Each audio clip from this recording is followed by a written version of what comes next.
Today, I am predicting the 2023-24 Eastern Conference NBA standings. As you can see, I've got a tier list right here, 1 through 10, and then lottery teams listed down there. We're going to start from bottom, work our way to the top.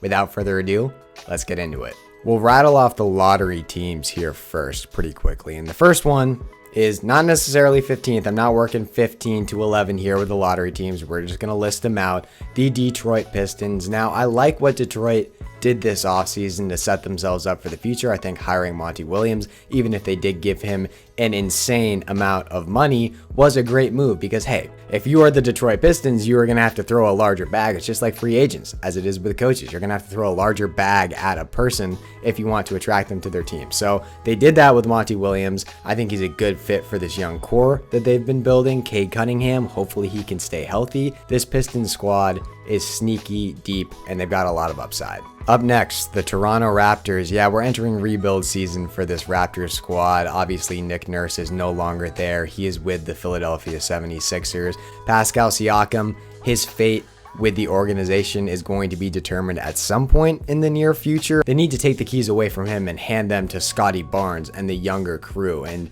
to do that, you got to move them. I think dropping down and getting a lottery pick and then figuring it out and retooling this offseason with that new power structure on your roster with Scotty Barnes hopefully leading the way is a good route forward for this Raptors squad. Another young squad that is a perennial lottery team. The Charlotte Hornets have been a bit of a disaster over the last decade or so. Even with Kemba Walker, they were kind of stuck in the dead zone, no man's land in the NBA. They took a massive gamble taking Brandon Miller over Scoot Henderson. I think that was a huge mistake. Not to say that Miller can't end up being a great NBA player, but I have concerns about specifically his playmaking and his dribbling translating to the NBA level. You look at what Scoot Henderson did even in one half of Summer League action for the Trailblazers, and you know that this kid is electric. I'm shocked that they passed on him. I'm also shocked that they gave Michael Jordan the final say after he was no longer the majority owner in Charlotte by the time this pick came around, but they still said, hey, MJ, go ahead. You have final say on this pick. It's not like you haven't had horrible track record with picks and free agent signings and pretty much everything else since you took over as the owner of the Charlotte Hornets. So bit of a disaster on that front, but they do have new ownership in. Hopefully they can turn the corner. It just won't be this year. Another team that's not really surprising, the Washington Wizards. I think this Wizards squad could be really fun to watch, and Jordan Poole is going to average 30 points per game. You still got Kyle Kuzma, and they re-signed him on a very team-friendly deal, so if they want to move him down the line, they should be able to get a good return for him. And they also have new structure in their front office. They got an Emerson GM in under the Sam Presti tree, getting a guy who worked under Sam Presti, who has been doing incredible work in Oklahoma City over the years, entered that organization as a really, really young GM.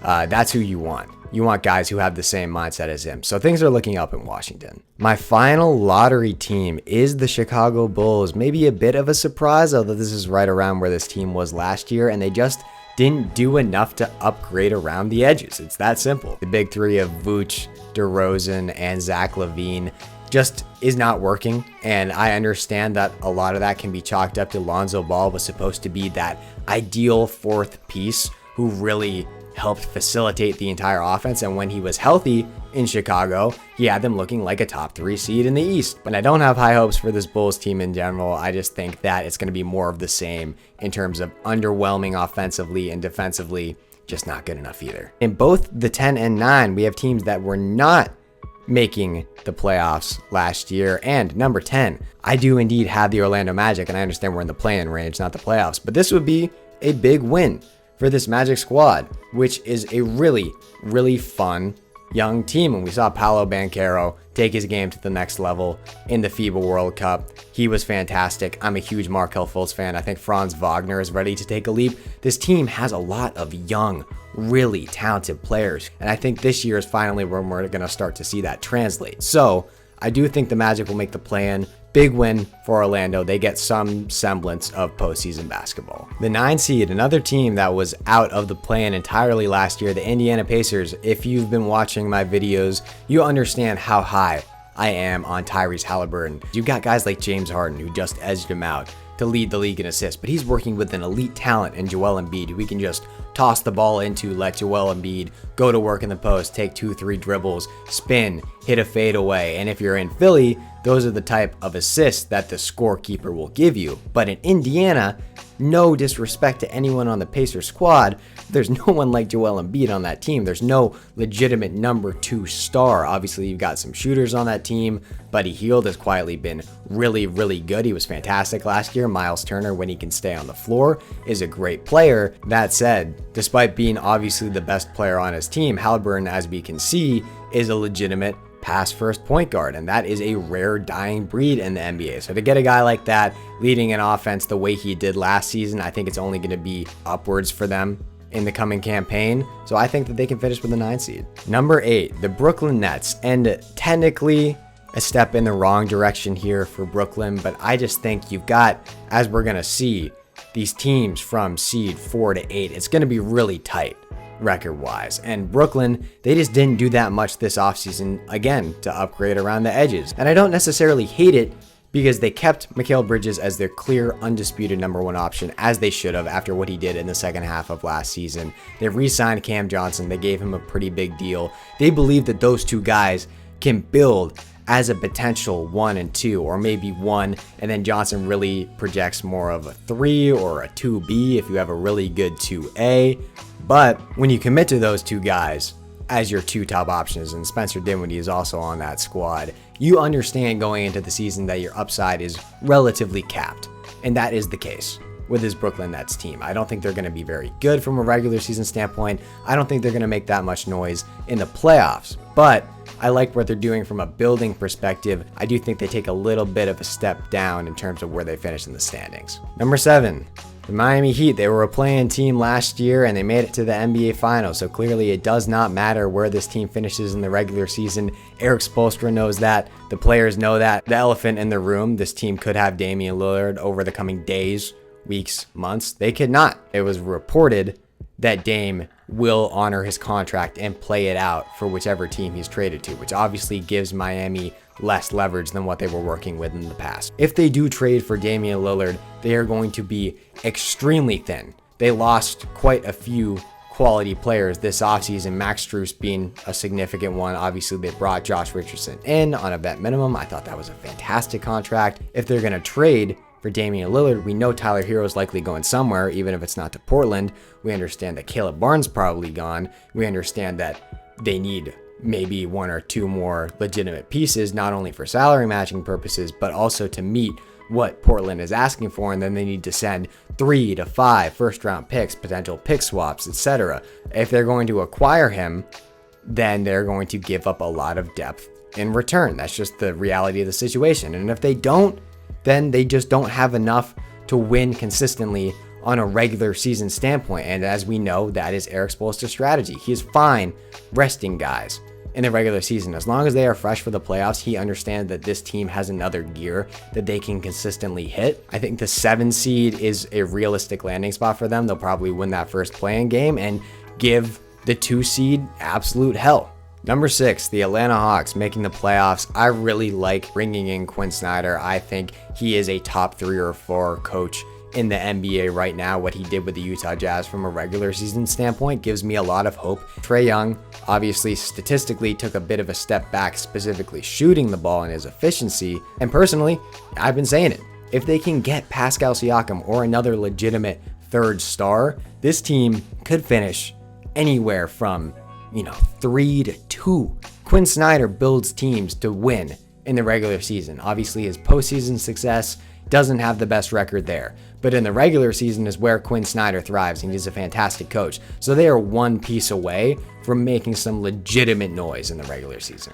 Number 5, the New York Knicks, right where they were last season. I think that they will finish in the same position this year, but this team's going to be a lot better heading into the postseason. Re-signing Josh Hart is fantastic. Bringing in Dante DiVincenzo really helps the bench depth. Julius Randle still feels like a weird, not an odd man out on this team. It just seems like every time he takes the floor, while he puts up great individual numbers, he is not really contributing to team success at the rate that he should be. But Jalen Brunson absolutely phenomenal, shut down all the doubters, myself included. I thought that contract that New York gave him was slightly inflated, and he makes it look like he's underpaid right now compared to other contracts that are continuing to get dished out every offseason as the cap increases. So Brunson was great. RJ Barrett, we still need to see more from him. Julius Randle, need to see more from him. But this team under Tom Thibodeau has a lot of depth. In the regular season, I think they're going to be middle of the pack.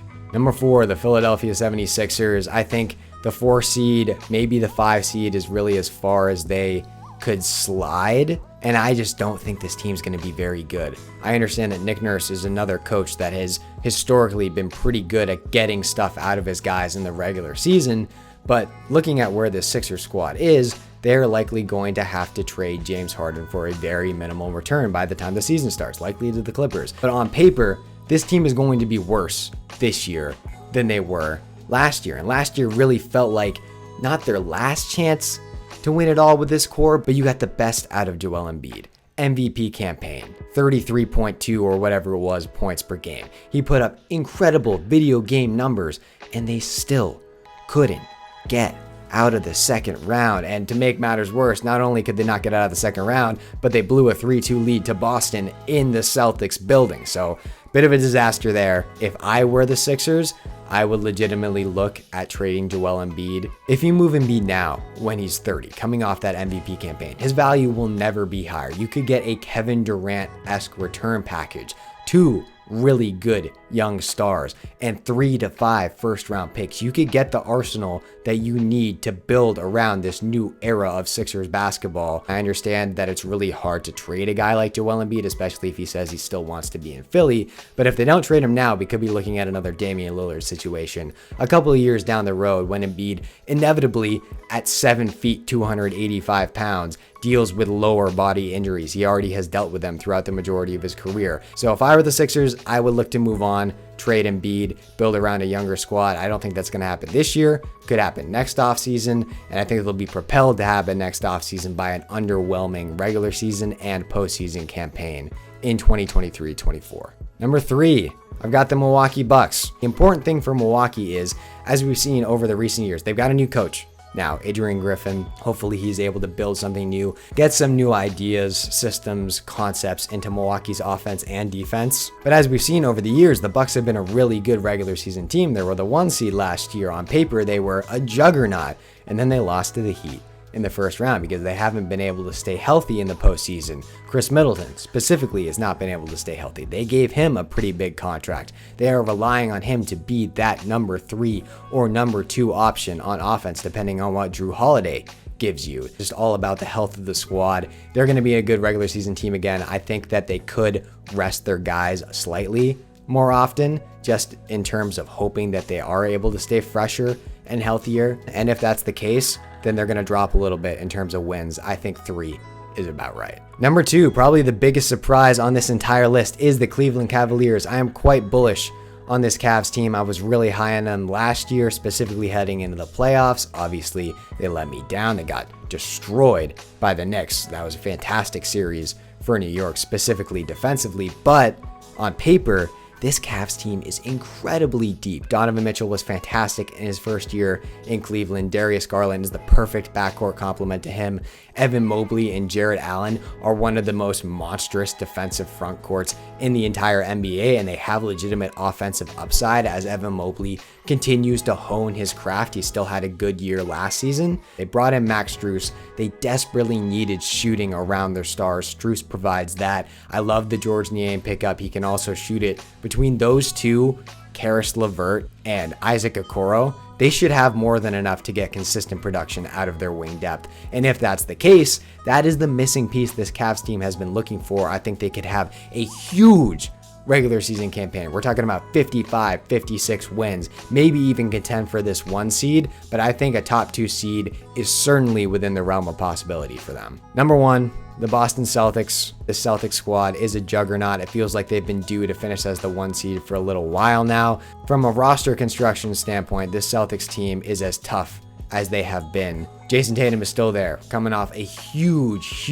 year, best campaign of his career. Jaylen Brown got the Supermax. He's also coming off the best season of his career. Kristaps Porzingis, they acquired him Surprise, coming off the best season and healthiest season of his career. Now, we know that he is dealing with plantar fasciitis, but it sounds like he's going to be ready for the regular season. If he is, this team, combined with the depth that Boston still has on their roster around them, Malcolm Brogdon's still in the squad. Peyton Pritchard's finally going to get a chance to play this year in that third guard role. It's going to be interesting to see what he can do. Rob Williams, Al Horford. We've got a myriad of wing options that they can plug and play behind Tatum and Brown. This team is the deepest squad in the NBA. I think they are the best squad in the NBA from a talent perspective. They're going to finish as the 1 seed, and they're going to make some legitimate noise in the postseason once again. If you have any changes you'd like to make, you think some of my takes were crazy, feel free to drop those opinions in the comments below, and we'll have a discussion. Stay tuned for my Western Conference NBA standings predictions